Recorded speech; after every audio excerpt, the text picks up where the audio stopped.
What's up, guys? So today we are here to talk to you about ways you can effectively transition from a student nurse to a staff nurse. I made a list for you guys, so we're gonna just go through the list, tell you guys our good tips and points on this, and we hope it helps you guys out. By the way, I'm only drinking this because I have to like convince myself to like it because I have no other option. I don't like it. I just decided just now that I don't like it. Just saying. Alrighty, so let's jump into it. Alright, first thing, safety first. If it doesn't feel right, then it probably isn't right. Yeah, they call that like your nursing intuition. Yes. So like if you're doing something, even if a doctor ordered it and it just doesn't feel quite right, always get somebody else involved. Ask a peer, ask a charge nurse, whoever, but don't do it if it doesn't feel right. Exactly. Yeah. Speak up if you are uncomfortable with a specific task or skill that has been assigned to you. So no matter if somebody feels like you should know how to do it, if you feel like you should know how to do it, if you're uncertain about it, get help. Everybody learns at different paces, so just because you're, officially a nurse now doesn't mean that you can't have things that you're not strong on. So feel free to definitely always ask for help. Oh, don't be afraid of doctors, okay? They are human just like you, and they make mistakes just like you. So talk to them just like a normal person. Don't say, oh my gosh, it's a doctor coming on the foot. No, you just like hold your head up high, go to them and just like talk to them. And a lot of the doctors, you kind of have to like not necessarily be disrespectful, but just make it known that like you're not going to be disrespected. Yes. So if you're speaking with a doctor and they come to you a certain way, it's okay to be like, I am not comfortable with you speaking to me in that tone. And you can just get your charge nurse involved. And most of the times they'll try and be like, oh no, well, it's not like that. You know, and so don't be afraid to kind of put that out there. Like, no. And we're not saying that like all of the doctors are that way, because I have met some that are like absolute sweethearts, but then there are also a lot on the other side of that. So think critically in every situation. If you go in a room, a patient is complaining of something, think. Go back to your ABCs, think what it could be. If they're saying, oh, I'm having difficulty breathing, don't automatically assume the worst. Maybe it could be that like their nasal cannula has fallen off and it's just in the bed somewhere, and once you put that back on them, they feel better. Or it could be that they're like saying, oh, I'm having some pain, some extreme pain in my back, and you roll them over and like the monitor's gotten caught under there. Exactly. So it could just be anything, just think critically, like, okay, first things first, I'm looking at the patient. What can it be? It's not always the worst. Sometimes it's simple things. You just have to think critically about it. And then also deeper is like if the patient is saying, oh, I just don't feel right, I'm feeling nauseous, especially if it's a woman. She's saying, oh, I just generally don't feel well, like I'm having pain in this arm or whatever. And then you're like, okay, well, I know the signs and symptoms that can mean like heart attack. Maybe you can go ahead and order an EKG and you can be proactive in that way. Exactly. So it's always nice to critically think about things. Always think, what can it be? Do what you can do at the time being, but also think like further, okay, if this doesn't resolve it, what can I do? So next thing, trust yourself. You know way more than you think you know. So always trust yourself, just like the other tip. Trust your gut. You know a lot. You are very knowledgeable and you know how to take care of your patients. So just do what you do. Yeah, I think that one comes more into play with, like we said, if you feel like something is maybe not right, definitely don't do it. But trust yourself is like, you know for a fact that like you're not going to give a patient 100 of potassium like going at such a speed through their IV, right? Like it may be ordered that way, it may have gotten through pharmacy, it may be all the way up to you, but like trust yourself. You're like, no, this seems like a bit much. I'm at least gonna question it. So don't ever feel like, well, I'm just the nurse, I can't do anything, I have to just follow orders. Always trust yourself. If you have a feeling, it's worth it to at least check into it. Worst come to worst, you'll call the pharmacist and they say no, it's okay. Exactly. That takes you like 5 minutes to do.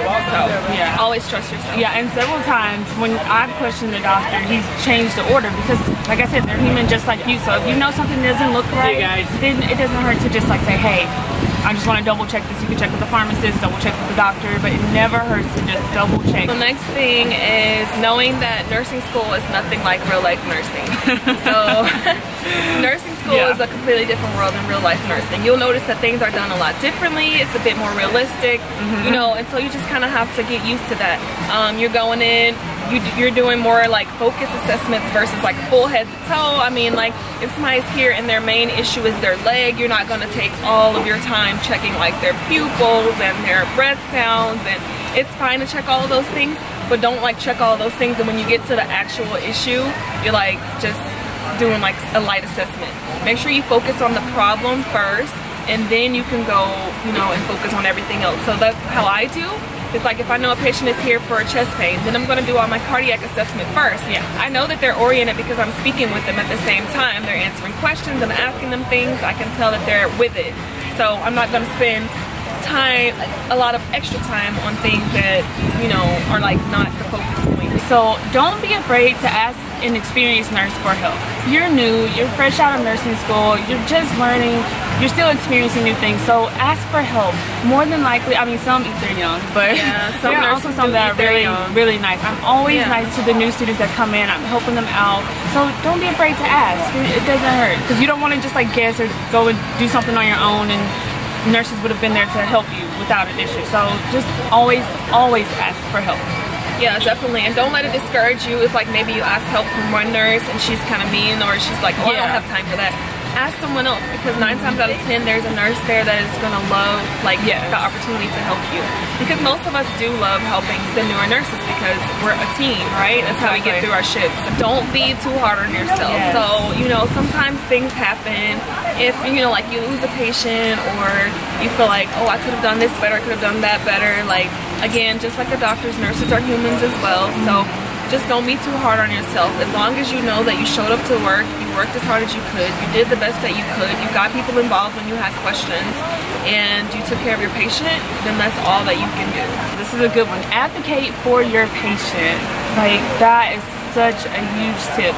You need to advocate for your patient all the time, whether it's with the doctor, whether it's with the pharmacist, anyway, even if they're just not comfortable with discharge and you're talking with the case manager.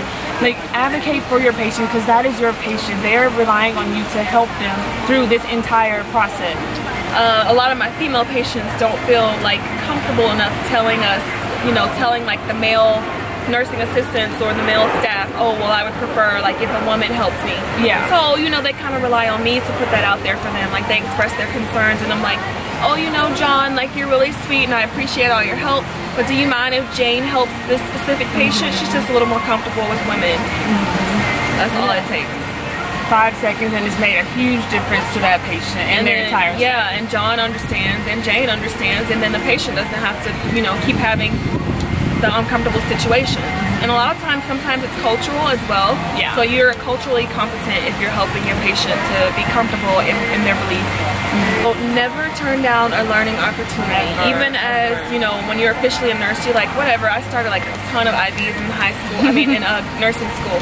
If there's another nurse and she's like, I'm really trying to stick like 6 and I can't get them, then why not just go in and see? You might end up being like the nurse on the floor that is like banging at the IVs and everyone comes to you, you know? So anytime there's learning opportunity, even if it's something you've seen all the time, I still would go and check it out, especially as now that you're on your own, because it will help you with your critical thinking as well. If it's like things like watching procedures, or I always go when the doctor is like going to remove a drain or do something to a dressing, I always like to go and see, like, you know, what the incision looks like. That helps me with my assessment as well.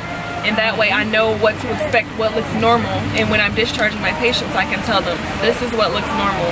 This is when you should be concerned. Yeah. So you can always go and just learn new things, like educate yourself. Going to be very different going from a nursing student to an actual nurse, and it's going to be a process, but definitely if you just like keep your head straight, do all these tips that we're giving you, you will not have a problem transitioning. Some people will transition faster than others, but everyone is different, so don't look at the next nurse and say, oh, well, why am I not at the same, you know, just like be your own person. Take these tips to heart and just like be the best nurse that you can possibly be. Yes, and another thing I wanted to add that we didn't really touch on, make sure that you know the policies and protocols in place at your hospital that you're working at. They're so different all across the board, and that will just help you to protect yourself, knowing that you're doing everything the way that the hospital says that it should be done. That way, you know, you just know, okay, I'm providing the standard of care that they're expecting me to hold up. And again, we just wanted to give you these tips and like ideas of ways that things that may come up when you're transitioning between being like, you know, a student nurse and an actual practicing registered nurse. So just, you know, do the best that you can, ask questions when you need help, take opportunities as they come, use your resources around you. Oh yeah. Even if it's not a charge nurse, if it's a nurse that's been a 3-year nurse. I mean, you and her might have like the same thought process, you know, or you and him. There's a lot of nurses as well. So yeah, definitely. And please, please, please, when you're moving patients, be careful. Don't throw your back out. Oh yeah, I've seen that happen. So yeah, don't throw your back out, because we still have to take care of ourselves as well. Yeah. And make sure you don't miss lunch breaks. It can be easy to like just try to zoom through your lunch breaks because you're so busy. Always take at least that time for you. Sit down, have something to eat. Take care of your body as well. Mentally, take care of yourself as well. Because it's so easy to get wrapped up in it. You want to make sure you stay on top of that too. Yeah. But we just wanted to give you those tips and ideas on how you can transition effectively. If anybody has any other questions or thoughts, feel free to like put them down below, and we'll respond to you guys.